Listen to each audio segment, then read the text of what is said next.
beautiful ceremony, and you a man who is very determined, because when we start, I'm not going to read all, because you've got to go and get the book and read, and then you live that life of resilience. Most of us traveled with a dream, and sometimes life doesn't, we would say life is not fair on us, but life wasn't fair on you, but you persevered and you pushed through.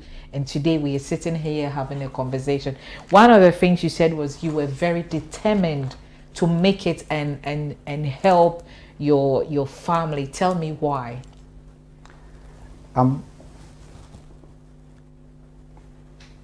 My family, I won't even say humble. We come from a very, very poor background, you know.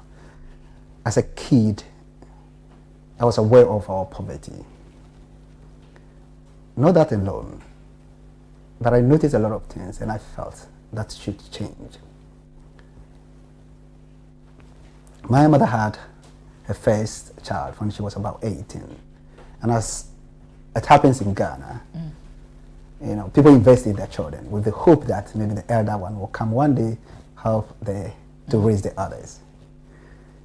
And that investment went crashing when my brother had mental health issues. And we lost him in very, very mysterious circumstances. As a result, I hate to say this, but we were despised, if you like, you know, at one point. And as a child, we were ejected from the first house that we lived in.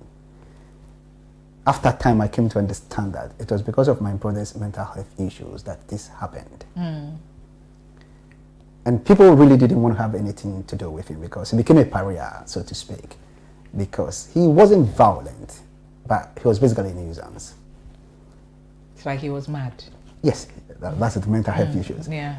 You know, in Ghana, we don't say mental health issues. You're mad, you're mad. Yes, that's right.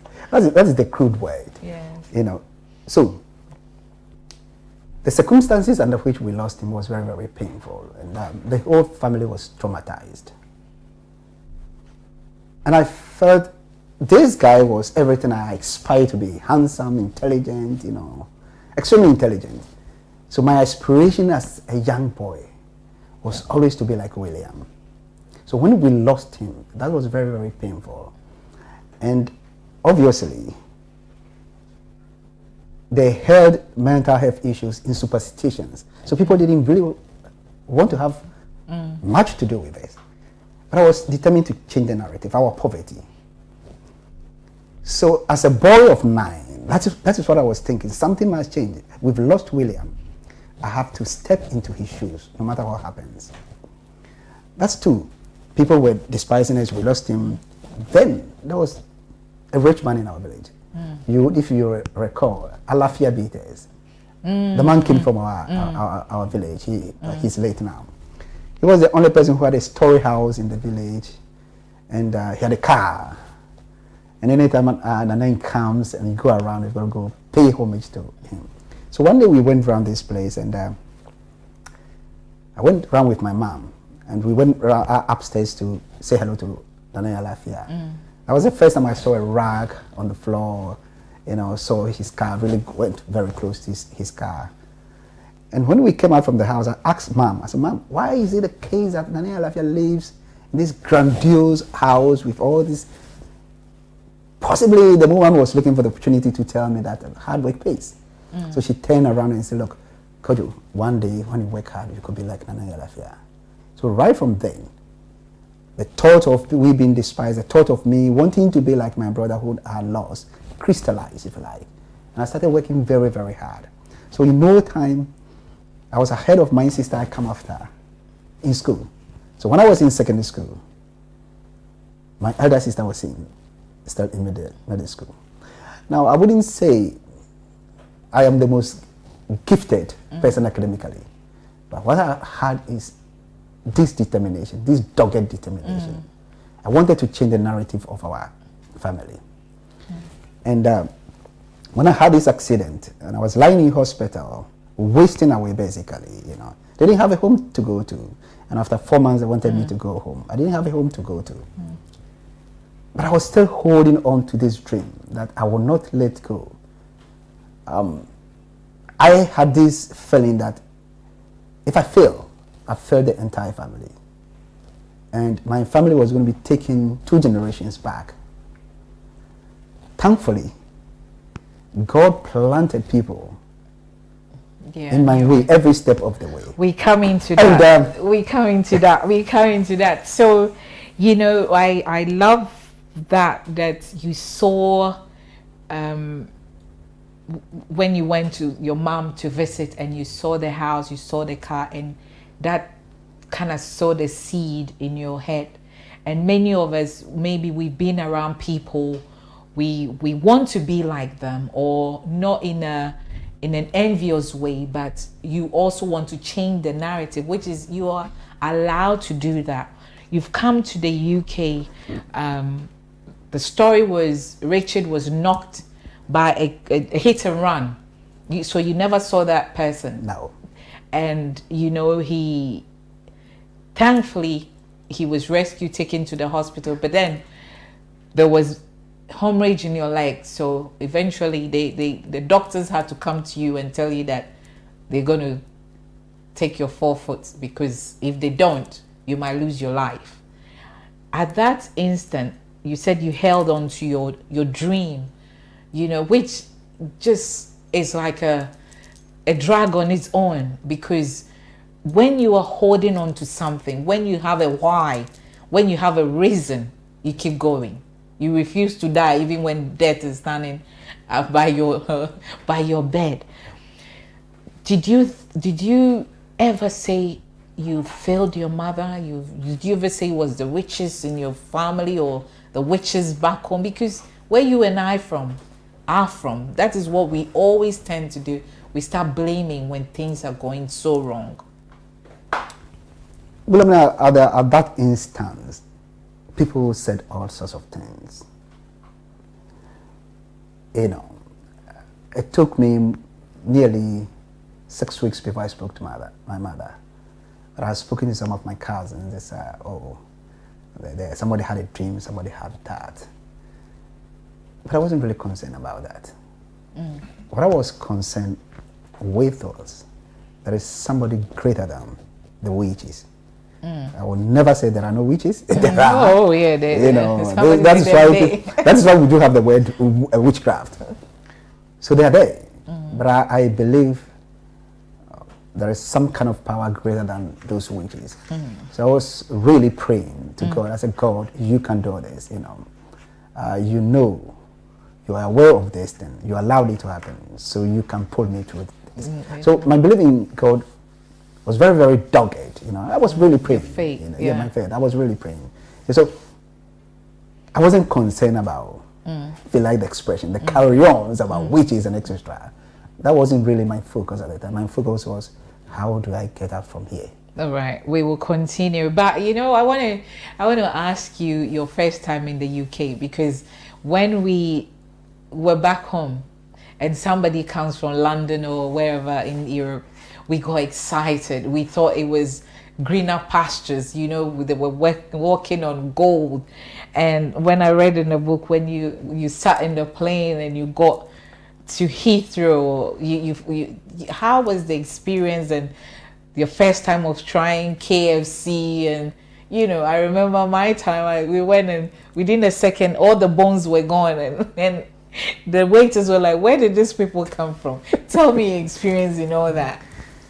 Well, I mean, I got my visa in April of 1998, but deliberately I didn't tell my parents. I didn't tell anyone. You were scared of the Taliban? No, I wasn't. I wasn't scared. I didn't want to be overexcited. Okay. So a cousin of mine, she's late. She was the only person, and I said, Doris, do not tell anybody. Richard will be traveling. We got on the plane on the 21st of June, 1998.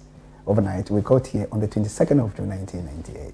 So was it Ghana Airways? British Airways. Good for you. You came with British Airways. And the story goes that the plane that was supposed to come on that day got broken down, and so they brought a brand new plane. Oh, look at you! Look at you! Brand new plane. Yes, we got on the plane. Students, we were 14 in total from Legon, you know, because we came on the program, BUNAC, that is British University North American Club. That was, I belonged to that club. So that is how I came here with a working visa. Got on the plane, and that was the first time they served so much chicken. I've never had so much chicken in my life. These days, they don't really serve you good food on the plane.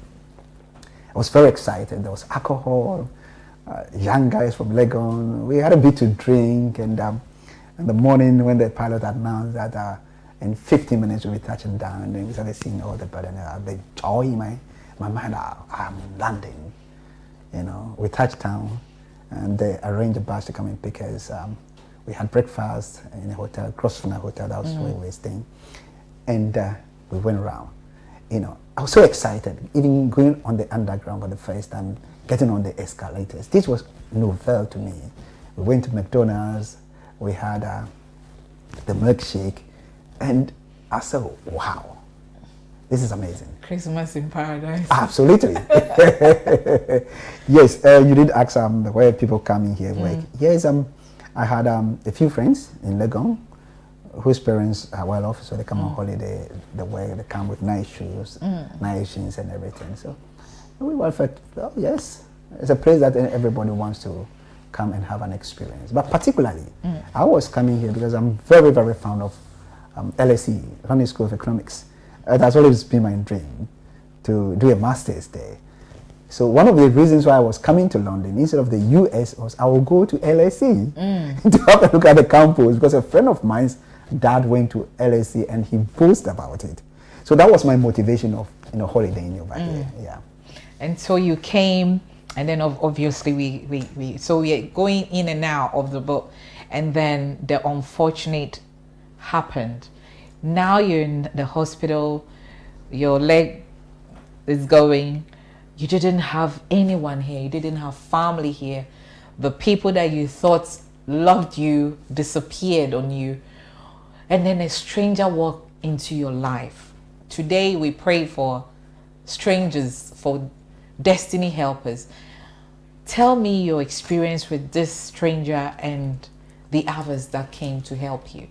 Okay, let me just correct one impression. People with the Ghanaian community came the first few weeks, but as it were, the numbers just whittled. It whittled and whittled. It whittled out. It whittled out completely. Because people have to attend to their own businesses. Exactly. So I was lying in the hospital alone.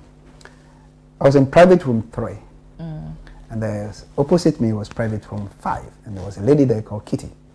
So Kitty had one leg amputated and was having another one amputated, and she was very fond of me. Here and there, she would be in a wheelchair, come knock on my door, Richard, can I talk to you? Then we talk.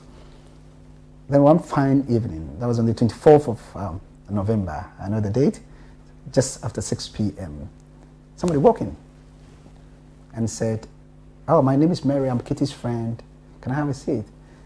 Despite my circumstances, I've always worn this very broad smile, this very inviting smile. So she came in and sat down. We had a conversation. It was a Tuesday, actually. And before she left, she said, have you spoken, because I was constantly talking about my mother, have you spoken to your mother? And I said, no. She said, why? And I smiled.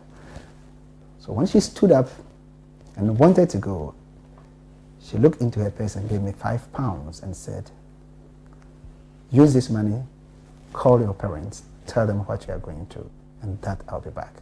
So she walked to the door, came back again, and held my head, gave me a kiss on my forehead and said, I love you.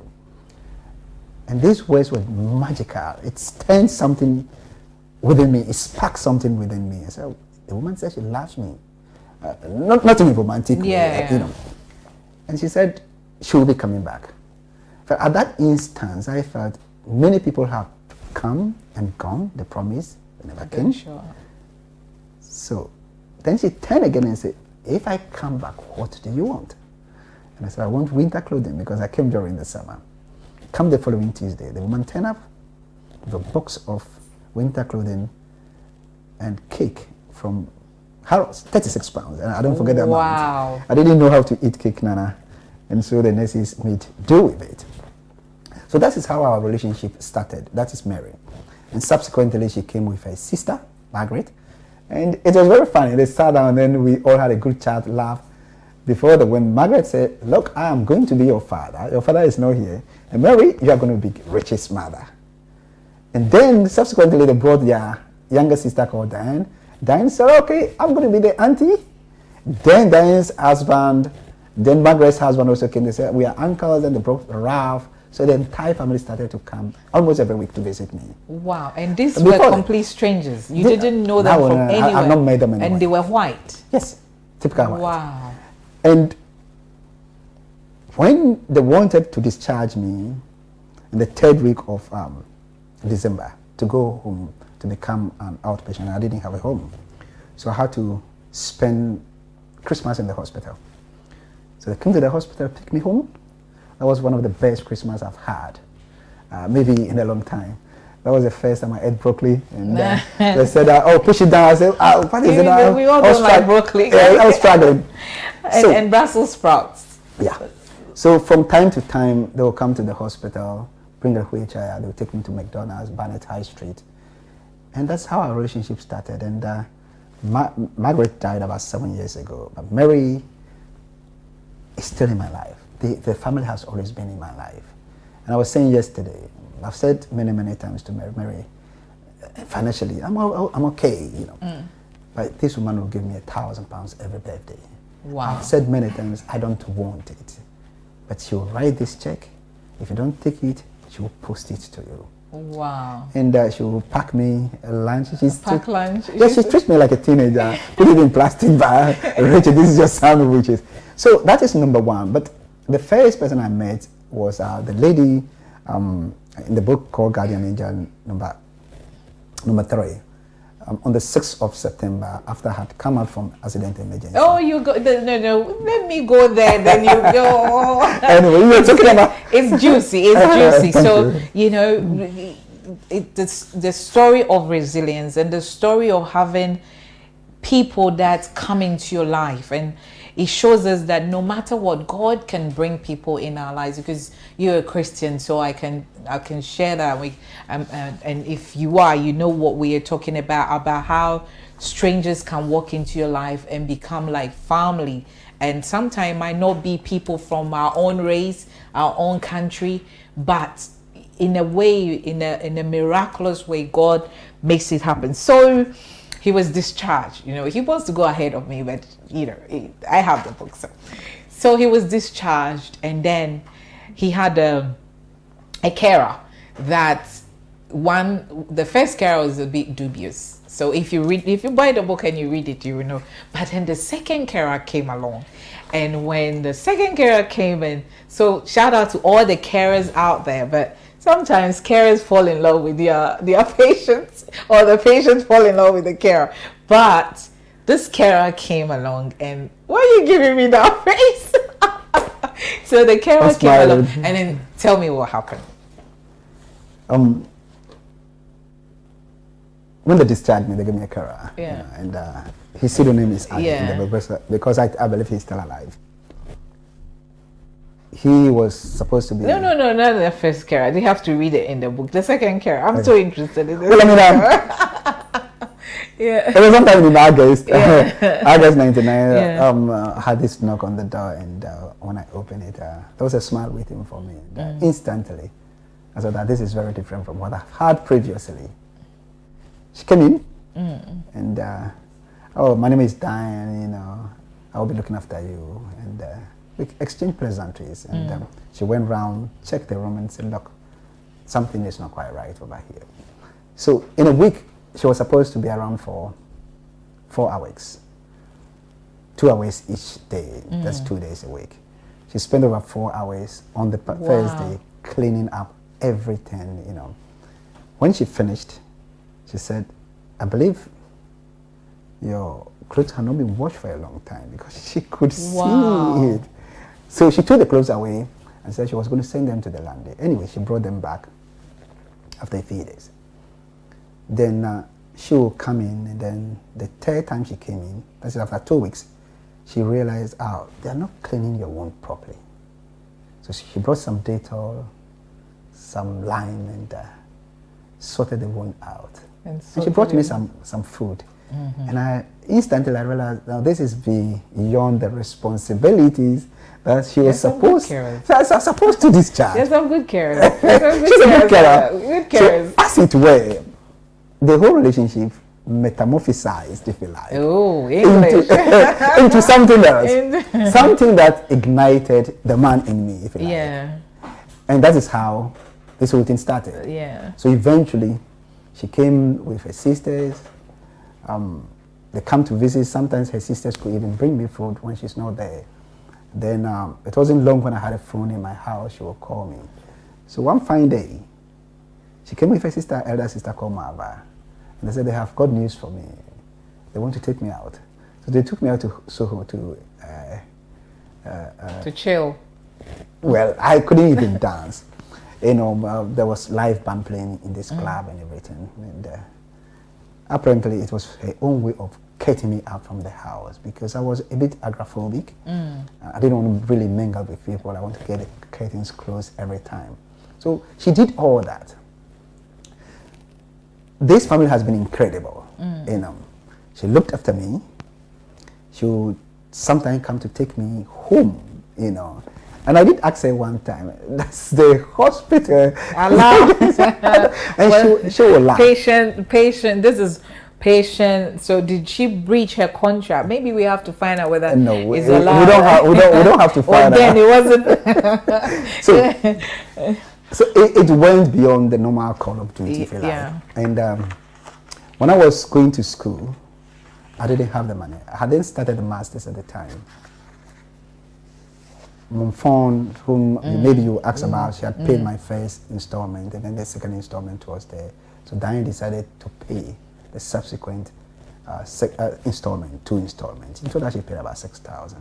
But the amazing thing is that she was very caring because I was still struggling to walk. So she knew when I'm in so much pain, something could happen to me on the escalators. If she was not at work, she would take me to school at Marybone Lane. Wow. Normally we get off at Baker Street, hang around window shop. After school, she would bring me back home. That is how committed she was. She learned how to cook Ghanaian food, abenkwine, lai soup, fufu, learned how to eat kinky. Wow. And on my 30th birthday, she did something which was like amazing. I didn't know anything about surprise parties. So my nephew had picked me out the day, and I was like really getting irritated. Because yes, I get very irritated because of the pain, because I'm in constant pain. Are you still in constant pain? I've had pain for 25 years every single day, and I'm still in pain. Even right now as I sit here, I'm in pain. Oh, wow. Yeah. But you're comfortable then? Oh, yeah, I'm very comfortable. Okay. Very comfortable. I've learned to live with my pain. So I said, Albert, I want to go back home now. And when we go home at 6 o'clock, my little flat was so full. People were in the corridor, people were almost on the street. Just amazing. Gave me presents, watches, suits, and everything. Wow. So Diane has been a rock, if you like, you know, an absolute rock in my life. When I started the business, her mother gave me the fridge, the first furniture we use. If you will tell you our office, you know, I got those things from the family. Wow. And financially, she was very supportive. Yeah. Fantastic. You know, so, well, shout out to the carers out there. But as I said, we'll go back and check out whether, you know, carers are supposed to do more than they're supposed to do. You know what I mean? But hey, this was an angel. She, Kojo had 3 angels, and when you read the book, you get to know the 2. You know, I don't want to give all away. You've got to buy crushed but not destroyed. So you have gone on and established companies. You opened a healthcare company, supply nurses, and then now you have a multi-million-pound business. At one point you lost everything, but you're building again. And you are a great man in the society. You know, this is a story, as I said, of resilience, because not a lot of people can, especially, you know, you went through immigration. How?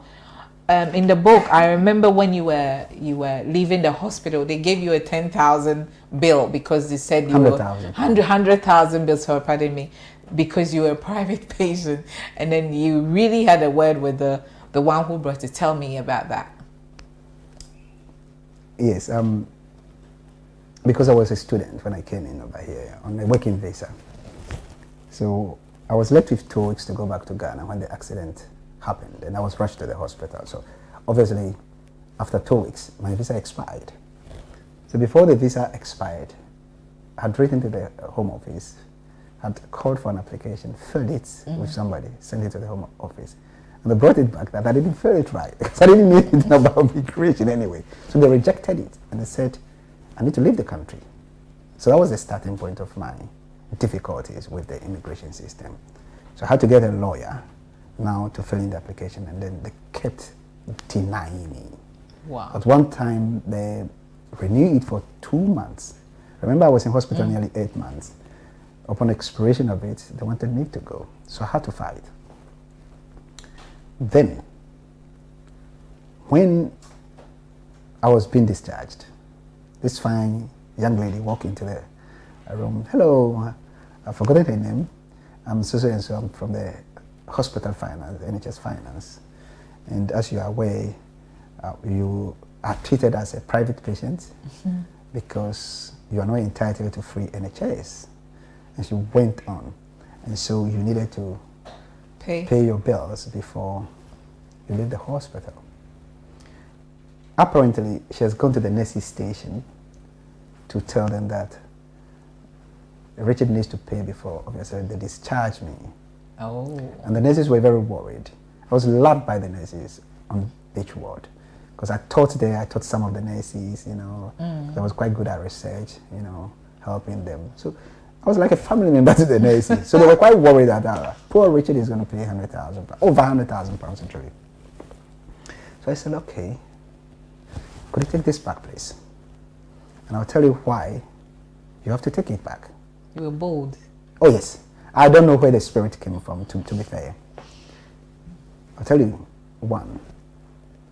I didn't walk into this hospital. I came as an emergency.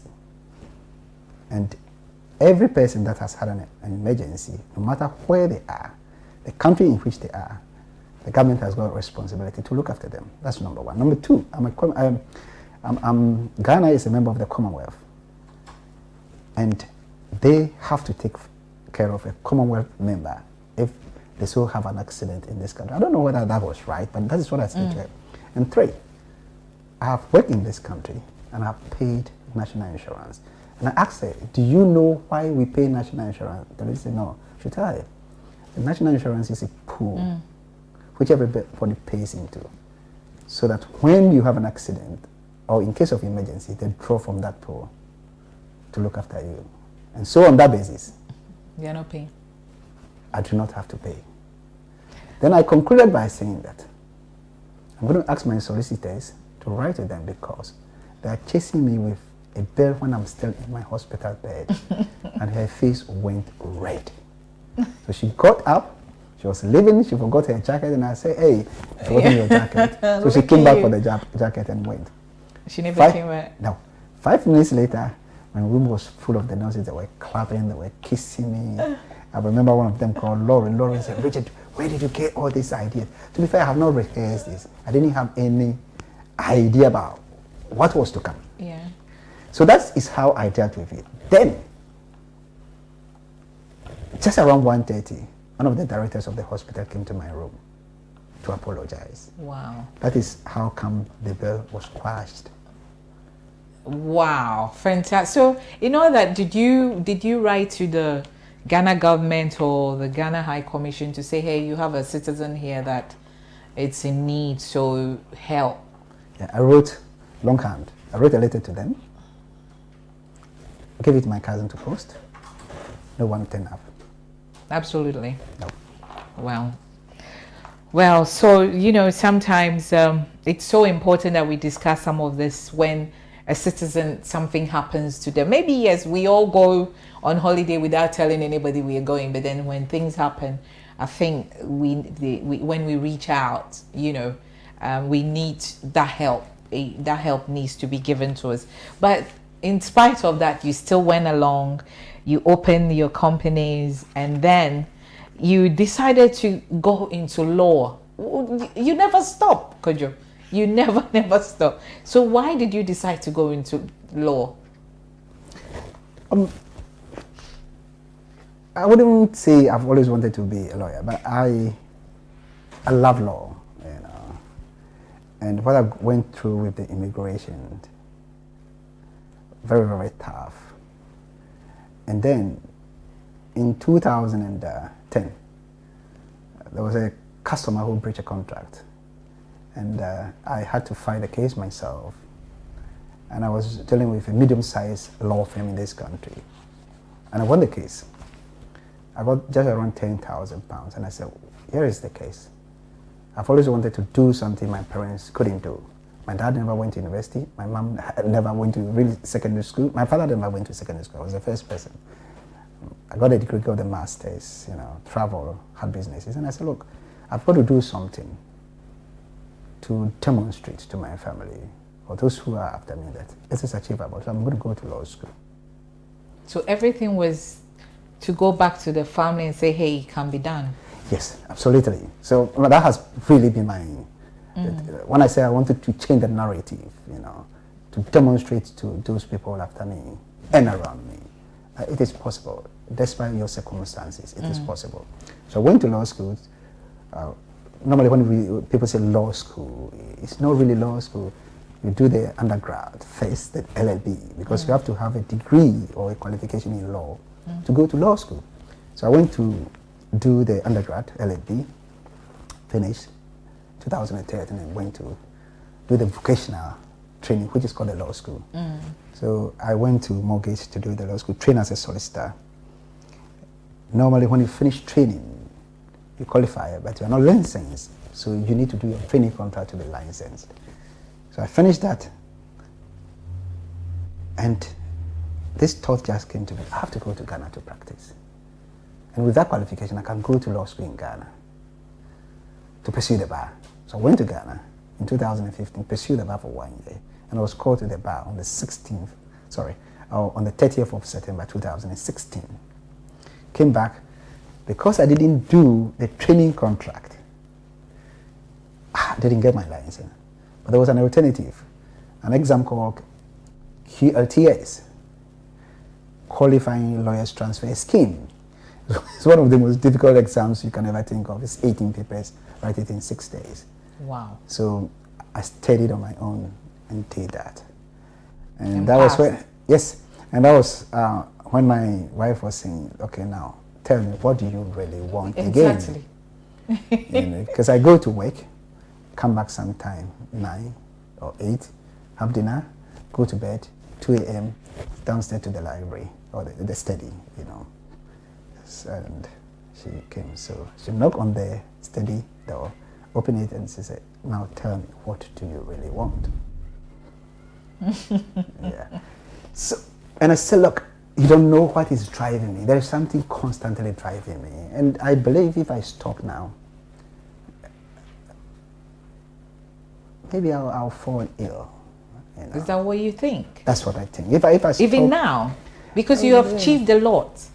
I think if I stop, I'll fall ill. You I won't be sane. I think so. Is it? I think so. So it's that adrenaline that wants to, because you're a father, you're a husband, we met your family, and I want to show the world. I don't know whether Uncle Joey can show when he was a little baby. You remember when we used to, I don't know whether people still have their baby. Maybe you should do a challenge when you were born and you were put in you have your baby shorts. Now in this part of the world, we don't do that with your, it's so cute. It's so cute. If you get the book, you see. But yes, let's come back to that boy. So I know that 9-year-old boy who had all these dreams, this aspiration, these things he wanted to do. If you sat that 9-year-old boy, your 9-year-old self now, would you say, well done, you've done enough, or there's still more? Well, I think it will be disingenuous on me to compare what I'm going through and what they are going through at the moment.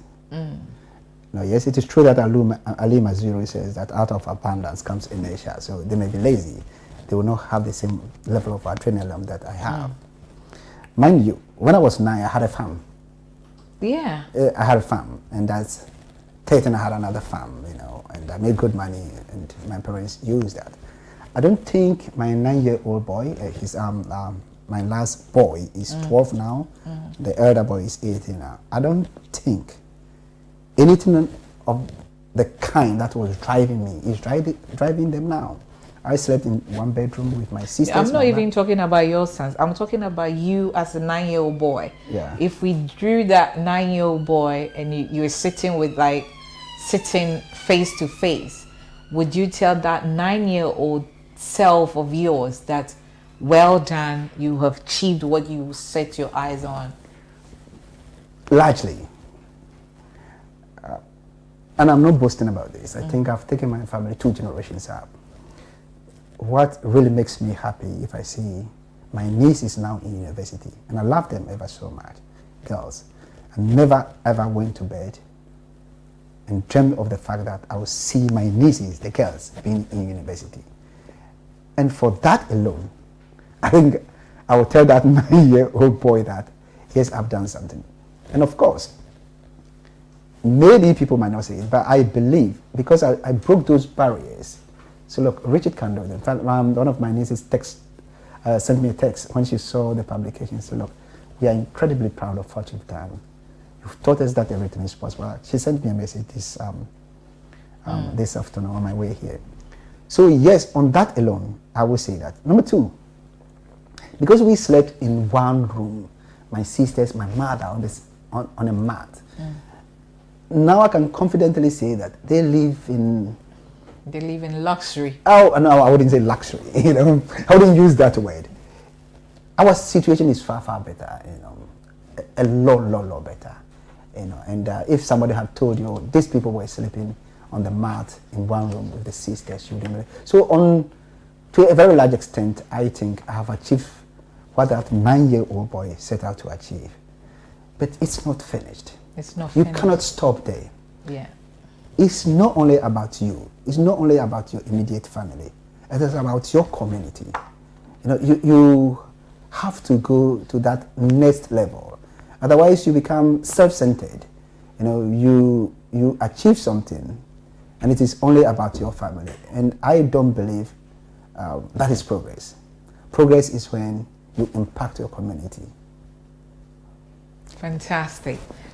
Progress is when you impact your community. So you want to get crushed but not destroyed, and I tell you, it's part of inspiration, motivation, especially as the year is rounding up. Maybe you set out to do something and life has thrown so much at you and you want to give up. I tell you, when you read this book, you're going to get up and do something with your life. I mean, Kojo is a father now. He's a wonderful husband. He's an employer. He has a lot of guys under him, and he's practicing law as well. And he's written a book. Somebody said yesterday, I thought your writing of the book will be one of your pension ideas, but he is still going, and something is driving me. What is driving you? What is making you want to do what you're doing, or what is making you quit? You have to decide for yourself. Could you, as we round up, what do you want to? I want you to look in the camera and tell somebody, because somebody will say life is hard, or forget you and all that. But with your story, it means that we can live, or you can live again. What do you want to tell a man, a husband, a father out there, or even women, your brothers out there? Well, look, if you have a dream, to achieve that dream, there is a distance, what I call a gulf, between you and the dream. So to cross that gulf, it is not going to be easy. The human mind is made up such that it is easy to make excuses. Don't allow your mind to make excuses. Successes and victories, they are not easy. That is why it is not everybody who is successful. So you've got to pay the price. And when you quit, you will never win. And the opposite is true. So don't quit. You've got a dream. to actualize it, there is that difficulty. Bridge that gap. Make up your mind that I will cross that ocean onto the other side. Do not die with your dream. My aim is that there are two forms of pain, physical pain and emotional pain. Physical pain will always go. By emotional pain, you would want to die with it. You don't want to die with it because it's so painful. You have an idea. If you don't put it into practice, if you don't actualize it, it will give you emotional pain. And this pain will never, ever, ever go until you take that step to actualize it. Wow. So don't die with that emotional pain. Put your idea into practice and actualize it. Put your ideas into practice and naturalize it. But before we go, do you have fun? Because since, you know, Nana, I'll do this, Nana, I'm going to do this, Nana, do you have fun? I don't know what you mean by fun, but I enjoy when I do Apart something. from not working, let me put it there. Apart from not working and innovations and that, what do you do to relax? I got him. There's some people who work is their fun. Work is your fun. No, yeah, when I look at my kids, Yeah. I think it relaxes me. It relaxes you. Yeah. So that's it's like an opium. You know, when I'm looking at them, you know, looking at what they are doing, it's like an opium to me. So that is your way of having fun. Yeah. Okay, so somebody help me to get Kojo to relax apart from the kids and the family. But thank you so much. I hope you have learned something today. I want you to go out there. Kojo, where can we find the book? It has been listed on Amazon. Amazon. And I think in the next 24 hours it will be available. You know, to buy. It is $12.99 on Amazon, and in the US it's $13.99. Oh, okay. Now, are you on social media? Yes, I'm on Facebook and LinkedIn. Okay. And somebody says I should go on Twitter, so I'll be on Twitter from maybe tonight. Oh, right. Yes. You see, he's always on the go. Yes, and remember, we are going to build up sanitary facilities for my old school. Yes. So the first $30,000 we raise from this book, every penny is going into that project. So anybody who wants to buy it or wants to contribute more, they can have a signed copy from me, and then they can give it £1,000. No matter how much. Somebody gave us £750 for a copy yesterday. Yeah. So we are raising that money to do some charity work. Thank you. Thank you so much, and hopefully we'll get some also to give away for Christmas, isn't it? Yes, so, that's you correct, know. yeah. So thank you so much for watching. Hope you get the book, and I hope you have been inspired, motivated by this resilient story of a brother. He's one of our own, you know, Richard Kojo Acheampong. Thank you so much. Have a wonderful Sunday, and hope you tune in next week for another motivating, inspiring, and entertaining story. God bless you. Thank you.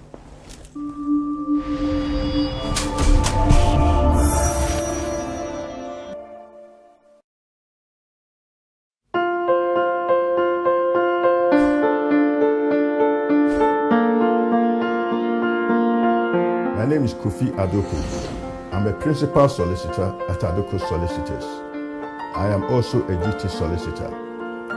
Anytime a person is arrested and taken to a police station, or if the police invite you to the police station for a voluntary interview, you have a right to free independent legal advice. Adoko Solicitors is authorized to provide free independent legal advice at police stations in England and Wales.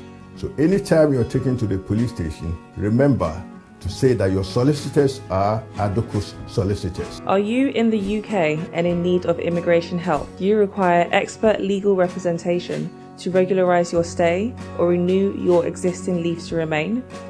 Do you require advice or representation regarding a personal injury or criminal matter? If the answer is yes, then you do not need to look any further. Adoku Solicitors is here to provide you with all the expert legal advice and representation you require. be it immigration, criminal law, appeal against conviction or appeal against sentence, family law, personal injury, civil litigation, employment law, or housing law. Eduku Solicitors is your trusted one-stop legal services provider with expert solicitors and caseworkers on standby to assist. Our police station emergency number is 07792 459 339. You can also call Eduku Solicitors on 0207 183 1479. You can locate Eduku Solicitors at 662 Old Kent Road, London, SE15 1JF.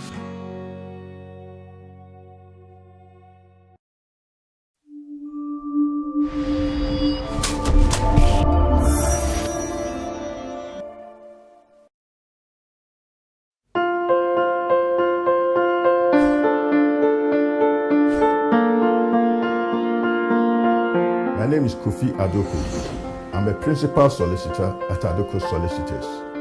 I am also a duty solicitor. Anytime a person is arrested and taken to a police station, or if the police invite you to the police station for a voluntary interview, you have a right to free independent legal advice. Adoko Solicitors is authorized to provide free independent legal advice at police stations in England and Wales. So anytime you're taken to the police station, remember to say that your solicitors are Adoko Solicitors. Are you in the UK and in need of immigration help? Do you require expert legal representation to regularise your stay or renew your existing leave to remain? Do you require advice or representation regarding a personal injury or criminal matter? If the answer is yes, then you do not need to look any further. Eduku Solicitors is here to provide you with all the expert legal advice and representation you require. Be it immigration, criminal law, appeal against conviction or appeal against sentence, family law, personal injury, civil litigation, employment law, or housing law. Eduku Solicitors is your trusted one-stop legal services provider with expert solicitors and caseworkers on standby to assist. Our police station emergency number is 07792 459 339. You can also call Eduku Solicitors on 0207 183 1479. You can locate Eduku Solicitors at 662 Old Kent Road, London, SE15 1JF.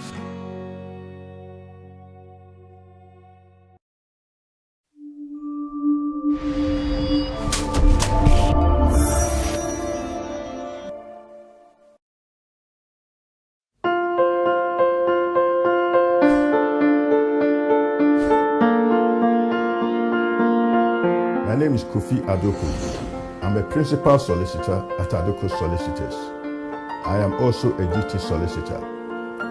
Anytime a person is arrested and taken to a police station, or if the police invite you to the police station for a voluntary interview, you have a right to free independent legal advice.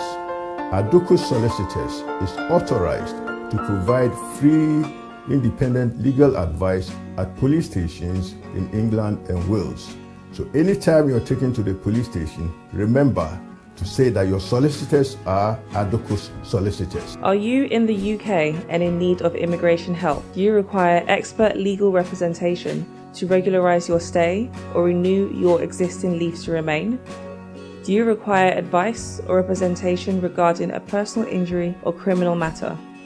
If the answer is yes, then you do not need to look any further. Eduku Solicitors is here to provide you with all the expert legal advice and representation you require. Be it immigration, criminal law, appeal against conviction or appeal against sentence, family law, personal injury, civil litigation, employment law, or housing law. Eduku Solicitors is your trusted one-stop legal services provider with expert solicitors and caseworkers on standby to assist. Our police station emergency number is 07792 459 339. You can also call Eduku Solicitors on 0207 183 1479. You can locate Eduku Solicitors